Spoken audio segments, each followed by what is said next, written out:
Jasmine, এখানে বসো, চা খেয়ে নাও।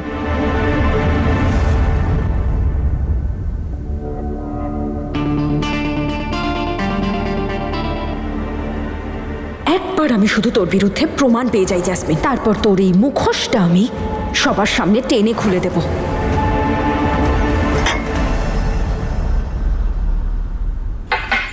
জেসমিন, তুমি ঠিক আছো তো? না, ঠিক নেই আমি, আর কোনোদিন ঠিক হবও না যতদিন তোমার দাদা আর তার গার্লফ্রেন্ড আমার আশেপাশে এভাবেই ঘুরতে থাকবে। তুমি জানো অমৃত, যাদেরকে তুমি নিজের ভাবো, নিজের মতো করে ভালোবাসো, তারা আসলে তোমার নিজের কেউ নয়। ওরা তোমাকে সুখে দেখতে চায় না। জেসমিন, কি হয়েছে?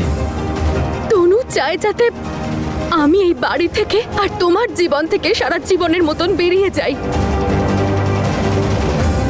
তুমিও এটাই চাইছো?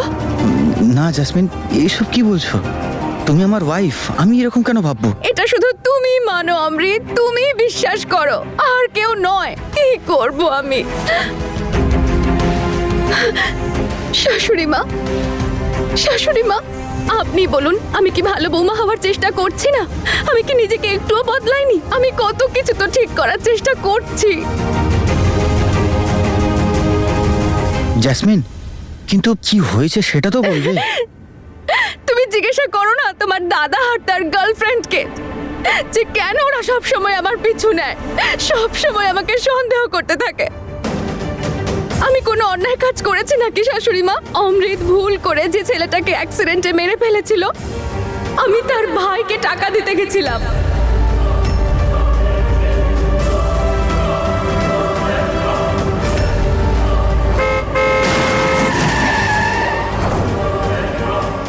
আরে না না, তুমি ভয় পেও না, আমি তোমাকে কিচ্ছু বলছি না। আমি তো শুধু ওদের দুজনের কথা বলছি, যে কিভাবে ওরা কোমর বেঁধে এখন আমার পেছনে লেগেছে। আমি তো শুধু ওই ছেলেটার বাড়ির লোকেদের টাকা দিয়ে ওদের মুখ বন্ধ রাখতে চাইছি, তাতে ওরা আমাকেই সন্দেহ করছে যে আমি কাকে টাকা দিতে গেছিলাম, কেন টাকা দিচ্ছিলাম, কি করছিলাম। জেসমিন, এটা বলো যে এত টাকা তুমি কাকে দিচ্ছিলে? তুমি কখনো একবারও ভেবে দেখেছো যে যদি ওই ছেলেটা বীর আর তনুকে আমার আর ওর ছবি তুলতে দেখে নিত, তাহলে কি হতো? তুমি বলো না অমৃত, আমি কার জন্য করছি এইসব? তোমার জন্য তো, তোমাকে বাঁচানোর জন্য।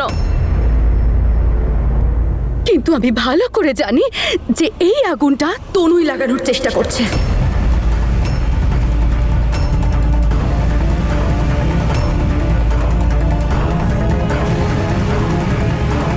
দেখো অমৃত, তুমি এখন আমার স্বামী, আর আমি সিং পরিবারের বউ। মানছি যে আগে আমি অনেক অন্যায় করেছি, কিন্তু এখন তো আমি শুধরানোর চেষ্টা করছি, তাই না? আপনি বলুন, আমি এমন কি করব যাতে সবাই এটা বুঝতে পারে যে আমি সত্যি বদলাতে চাই? আচ্ছা, আমি কি একটা সুযোগ পেতে পারি না?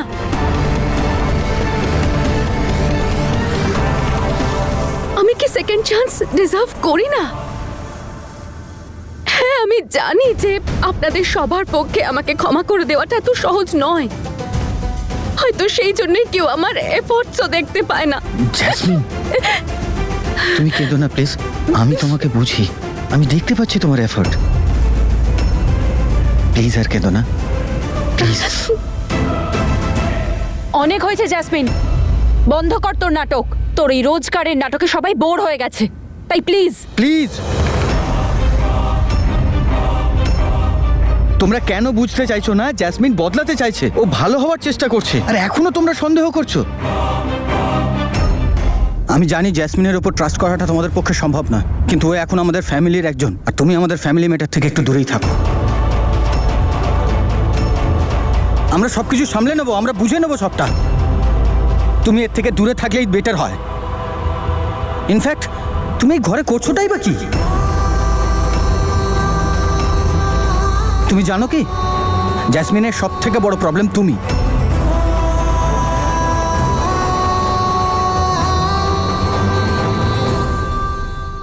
দিন দিন তনু আমার আতঙ্কের কারণ হয়ে উঠছে। আর আজ আজ তো ওরা আমার পিছু নিয়ে ফ্যাক্টরি পর্যন্ত পৌঁছে গেছিল। সে তো আমার ভাগ্য ভালো ছিল যে বীর আর তনু ওই ছেলেটার মুখটা দেখতে পায়নি। যদি ভুল করে একবার ওর মুখটা দেখে নিত তাহলে আমার তো গেম ওভার হয়ে যেত। আর তনু তনু তো আমাকে টানতে টানতে নিয়ে গিয়ে জেলে ঢুকিয়ে দিত। না, তনু আমাকে আমার জালেই ফাঁসিয়ে দেওয়ার আগে আমাকে এবার ওর একটা ব্যবস্থা করতেই হবে। তনু আমাকে আমার জালেই ফাঁসিয়ে দেওয়ার আগে আমাকে এবার ওর একটা ব্যবস্থা করতেই হবে। এটা কিভাবে কথা বলছিস তুই তনুর সাথে? তোমরা সবসময় কেন জ্যাসমিনকে সন্দেহ করতে থাকো? কেন ওকে সবসময় বিরক্ত করো? জ্যাসমিন ঠিকই বলে, বীর দাদাকে উত্তেজিত করার পিছনে তনু বৌদিরই হাত। কি? ও পুরো ফ্যামিলিকে কতটা ভালোবাসে, আমাকে কতটা কেয়ার করে। আমার তো এটাও মনে হয় শুধু জ্যাসমিনই যে আমার কথা ভাবে। আচ্ছা, তাহলে শুধু জ্যাসমিন তোমার কথা ভাবে, আর তোমার দাদা যে তোমার জন্য জেলে যেতে রাজি হয়ে গেছিল সে তোমায় নিয়ে ভাবে না? আমি জানি জ্যাসমিন আমাদের সঙ্গে অনেক ভুল কাজ করেছে, কিন্তু এখন চেঞ্জ হচ্ছে, নিজেকে বদলাতে চাইছে। ও যখনই কিছু ঠিকঠাক করতে যায় তুমি সবটা বিগড়ে দাও নিজেটাকে। কি খারাপ করেছে তনু?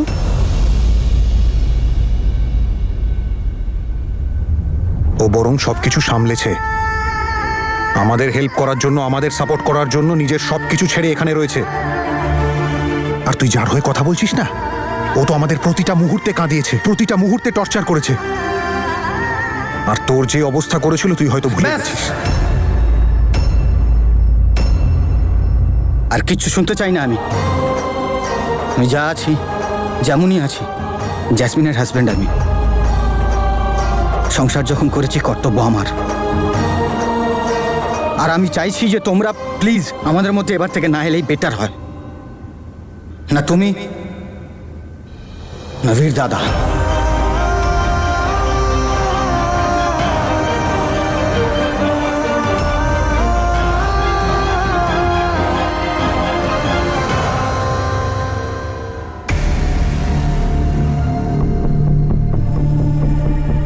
মনে হচ্ছে অমৃত আসছে, একবার দেখে আসি আমার নাটকের কি প্রভাব পড়লো সবার উপর।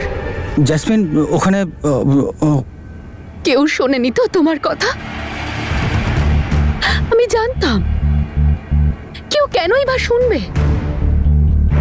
সবার মুখে তো এখন তনুর নাম ছাড়া আর কিছুই নেই। ওরই তো কথা শুনবে এখন সবাই। আমাকে তো সবাই সারা জীবন শুধু সন্দেহের চোখেই দেখবে। আর তোমার দাদা, ও তো কত অপরাধ করে বসে আছে, কিন্তু তাও সবাই ওকে ক্ষমা করে দিয়েছে। আর এই বাড়ির প্রত্যেকে শুধুমাত্র ওর কথা শুনেই চলে। এই বাড়িতে আমার তো কোনো ভ্যালুই নেই। আর আসল কথা হলো, এই বাড়ির কারোর কাছে তোমারও কোনো ভ্যালু নেই। সেই জন্যই তো কেউ তোমার কথা পাত্তাই দেয় না। বীর, অমৃত ঠিকই তো বলছে।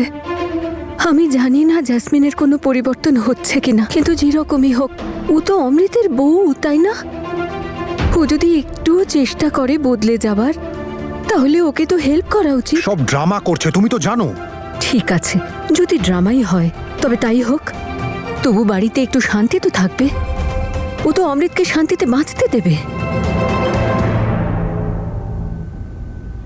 দেখো মা, তুমি আমাদের অনেক উপকার করো, কিন্তু তুমি যা কিছুই করো তার সরাসরি প্রভাব জ্যাসমিনের ওপর এসে পড়ে। তারপরও কিচ্ছু ভাবে না, ও সমস্ত চাপটা অমৃতের ওপর চাপিয়ে দেয়। আর যেমনটা চলছে এখন তেমনটাই চলতে দাও না, বাড়িতে শান্তি তো থাকবে। তনু কিছু করুক না করুক, কিন্তু সমস্যা সৃষ্টি করার কাজ জ্যাসমিনই করে।